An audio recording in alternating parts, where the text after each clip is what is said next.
सीताराम सभी को। आज जो है हमारी teaching learning Hindi teaching learning की जो हमने सीरीज़ स्टार्ट करी है, इसमें हम आगे पढ़ेंगे। कल जो है हमने शिक्षण कौशल विधियाँ श्रवण कौशल शिक्षण की विधियाँ जो है वो शुरू करी थी और हमने उसकी पहली 3 विधियाँ जो है पढ़ रही थी।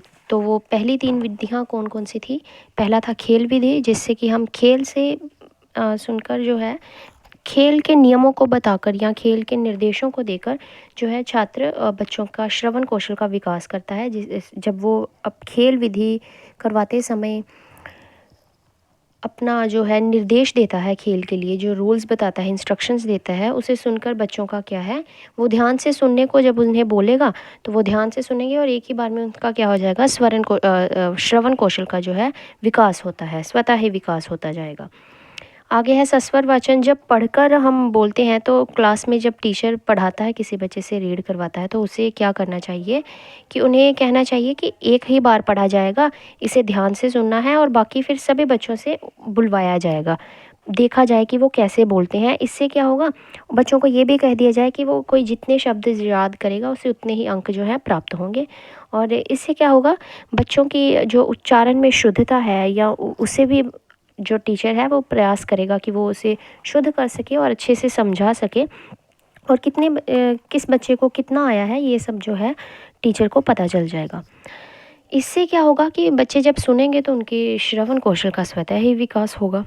आगे है हमारा कहानी विधि। कहानी विधि में क्या है कि बालकों को कहानी विधि भी हमने पढ़ रही थी, जिसमें कि कहानी के द्वारा बच्चों को पढ़ाया जाए, जो क्योंकि कहानियों में हर उम्र के बच्चों की, हर उम्र के लोगों की विशेष दिलचस्पी होती है। तो कहानियों से जब वो कहानी सुनेंगे तो उनमें नैतिक मूल्य पैदा होंगे, उनकी हाव भाव गति से जब वो सुनाएंगे तो वो छात्र जो है वो भाव भी ग्रहण कर सकेंगे, और इससे क्या है कि उनका जो है स्वतः ही जो श्रवण कौशल है उसका विकास होता जाएगा।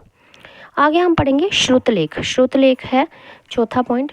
श्रुतलेख विधि जो है वो कौन सी विधि है? जो इसमें क्या होता है कि टीचर को पहले बोलता है, फिर वो बच्चों को बोलता है कि पहले मैं बोल रहा हूँ, अब मैं जो बोलता हूँ इसे ध्यान से सुनो और लिखो। पहले मतलब बच्चे टीचर से सुनते हैं और फिर वो जो है उसे अपनी कॉपी में लिखते हैं। श्रुतलेख या तो हो सकता है कोई पैराग्राफ या फिर उसको डिक्टेशन के रूप में भी कहा जा सकता है।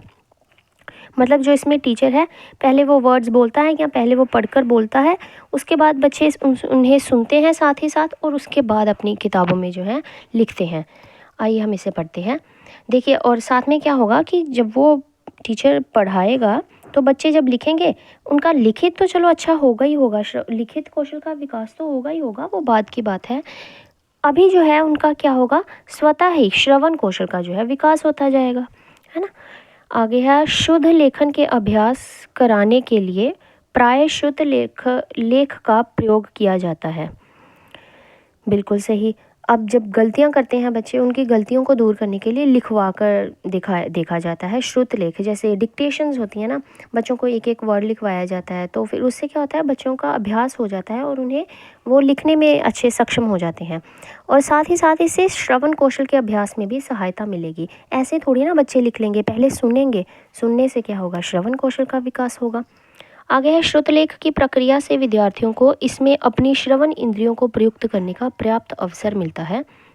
बिल्कुल सही, वो सुनते हैं, जिससे क्या होगा, सुनने से उनकी जो है श्रवण इंद्रियों का को पर्याप्त प्रयोग करने का अवसर प्रदान होगा, जिससे उनके श्रवण कौशल का अभ्यास होता है। विद्यार्थियों का ध्यान केंद्रित करने के लिए आवश्यक है कि श्रुतलेख के लिए चुना गया परिच्छेद विद्यार्थियों की मानसिक एवं बौद्धिक योग्यताओं के अनुरूप हो। अब छोटे छोटे बच्चों को अगर हम बहुत बड़ा बड़ा करवाने लग जाए, बड़े बड़े शब्द जो कि अभी उन्हें है ही नहीं और इतनी ज़रूरत ही नहीं है, और उनकी बौद्धिक क्षमता और मानसिक क्षमता जो है वो उसके अनुरूप है ही नहीं, उनकी इतनी क्षमता है ही नहीं, तो देखिए बच्चा फिर भी बोरिंग लगेगा, वो ध्यान नहीं देगा और फिर भी जो है उसके श्रवण कौशल का विकास नहीं होगा। तो इससे अच्छा क्या है, उसकी मानसिक और बौद्धिक योग्यताओं के अनुरूप ही करवाना चाहिए। जैसे बोलते हैं ना, छोटे बच्चे को चाहे थोड़ा करवाओ लेकिन कराओ, और ये जो है कि थोड़ा कराओ, ज़रूरी नहीं है बहुत ज़्यादा करवाना है। कहा जाता है ना, क्वांटिटी मैटर नहीं करती है, क्वालिटी मैटर करती है। तो आप वो भी देख लीजिएगा कि मतलब मानसिक और बौद्धिक योग्यताओं के अनुरूप होना चाहिए, जिससे कि बच्चों का अब स्वतः ही विकास होगा। जैसे जैसे वो बड़े होते जाएंगे हम अपना स्तर जो है पढ़ाने का वो जो है बड़ा भी कर सकते हैं, मतलब जो उसका लेवल है, डिफ़िकल्टी लेवल, उसको बढ़ा सकते हैं। आगे है प्रश्नोत्तर विधि। नेक्स्ट है प्रश्नोत्तर विधि, क्वेश्चन आंसर्स।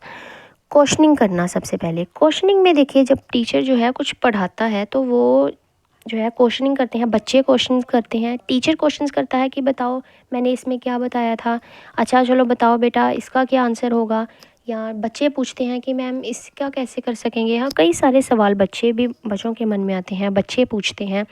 और जब टीचर वो प्रश्न पूछता है सबसे पहले, तो बच्चे क्या है प्रश्न को ध्यानपूर्वक सुनते हैं, जिससे क्या होगा उनका श्रवण कौशल का विकास होगा।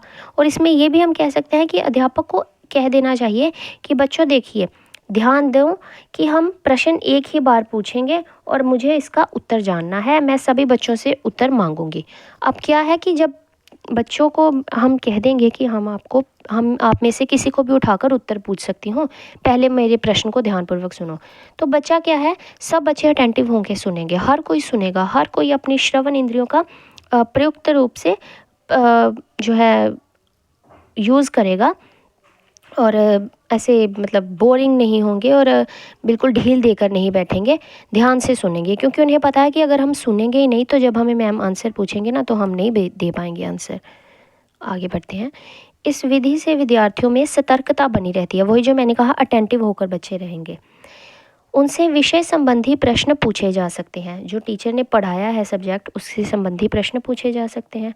प्रश्न अधिक लंबे नहीं होने चाहिए, बल्कि बालकों के स्तर के अनुकूल ही होने चाहिए। बिल्कुल सही, ज़्यादा लंबे क्वेश्चंस होंगे तो बच्चे जो है देखिए उन्हें समझ भी नहीं पाएंगे, क्योंकि छोटे हैं। अगर छोटे बच्चों को बड़े बड़े क्वेश्चन पूछेंगे तो वह कहाँ से समझ पाएंगे, और ना ही वो ध्यान से सुनेंगे। उनका तो कि फिर श्रवण कौशल तो छोड़िए, ज्ञान का ही विकास नहीं होगा तो श्रवण कौशल क्या विकास होगा उसका, है ना। श्रवण प्रश्न करते समय इस बात का विशेष ध्यान रखा जाए कि प्रश्न एक ही बार पूछा जाए।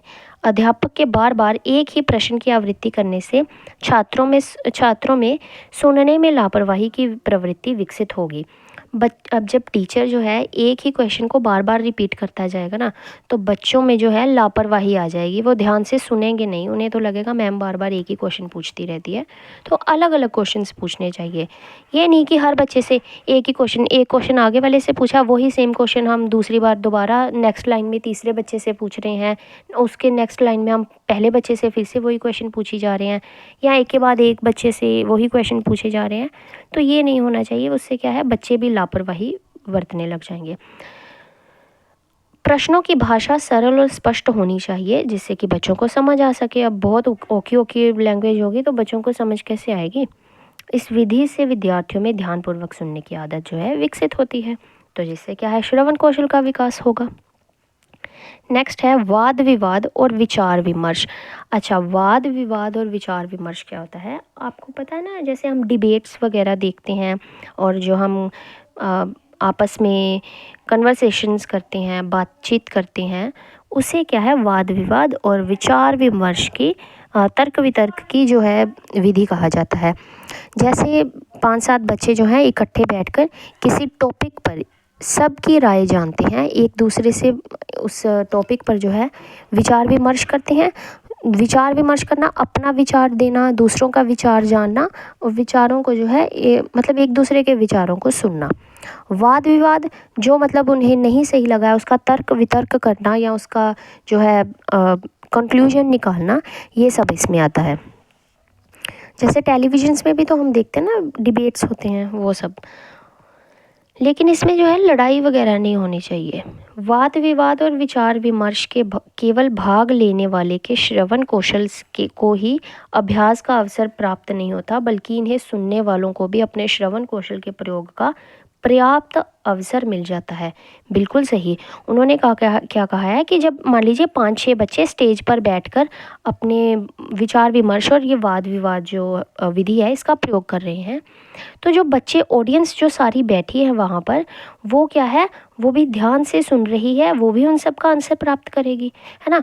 जब मान लीजिए इसने इससे क्वेश्चन पूछा तो मान सिर्फ यही थोड़ी ना कि ये बस इसी का क्वेश्चन है और बाकी कान बंद करके बैठ जाएं, वो भी तो ध्यान से सुनेंगे, ये सब भी सुनेंगे और अपने मन में जो है उस क्वेश्चन का आंसर सोचेंगे। अच्छा, उससे क्या होगा, जब ये सुनेंगे एक दूसरे से क्वेश्चन करते करते करना ये सुनेंगे, तो फिर उससे क्या होगा, इनके श्रवण कौशल का अभ्यास होगा और श्रवण कौशल का विकास होगा और इन्हें क्या है, अभ्यास के अवसर प्राप्त होंगे। मतलब नीचे वालों को भी अवसर प्राप्त होते हैं जो इधर बैठे होते हैं, ज़रूरी नहीं है जो स्टेज पर जिनको 5 बच्चों को बिठाया वही, सभी के लिए है। सभी को जो है इनफ मौके, जो मतलब मतलब पर्याप्त अवसर, हिंदी शुद्ध भाषा में क्या होगा, पर्याप्त अवसर मिल जाते हैं। श्रोता विद्यार्थी भी अपने कान खुले रखते हैं और ध्यानपूर्वक उनकी बातें सुनते हैं। बिल्कुल सही बात है। जो श्रोता मतलब जो सुनने वाले, जो सुनते हैं ना, उनको बोलते हैं श्रोता विद्यार्थी। वो भी जो है उनकी बातें अपने कान खोल कर सुनते हैं। अब कान खोलने का मतलब ये नहीं है कि कान खोल लिए, मतलब कि ध्यान से सुनते हैं, इधर उधर ध्यान नहीं देते। ये एक कहावत और मुहावरे की तरह बरता जाता है कि कान खोल कर सुन लो, कान खोल कर सुनना है, जैसे बोलते हैं ना कान खोल कर सुन लो, बार बार नहीं बोलना मैंने, वैसे। और ध्यानपूर्वक उनकी बातें सुनते हैं। वे वक्ताओं को सुझाव भी देते रहते हैं। वक्ताओं को क्या करते हैं, सुझाव भी देते रहते हैं। हाँ, जो बोलने वाले होते हैं उनको फिर अगर वो कुछ गलत बोलते हैं तो वो हम जो है, जो श्रोता होते हैं जो सुन रहे होते हैं, वो भी क्या करते हैं, उनको विचार विमर्श जब वो होते हैं, तो मान लीजिए वो कुछ बात के लिए गलत बोल रहा है, तो जो श्रोता होते हैं उनमें से भी कोई उठकर उन्हें बता सकता है कि नहीं जी आप यहाँ पे गलत हैं, या इसे सुधारने के ये कार्य किए जाने चाहिए। तो वो वहाँ पे उनको भी तो मतलब वो देते हैं, सुझाव देते रहते हैं। आगे आ गया है, अध्यापक को चाहिए कि वह वाद विवाद एवं विचार विमर्श का आयोजन कक्षा के स्तर पर करे ताकि सभी विद्यार्थी, वक्ता अथवा श्रोता उसमें सम्मिलित हो सकें। बिल्कुल ठीक है। तो आज हम बस 3 ही करेंगे पैरा, बाकी हम कल करेंगे। Thank you so much. Sitaram.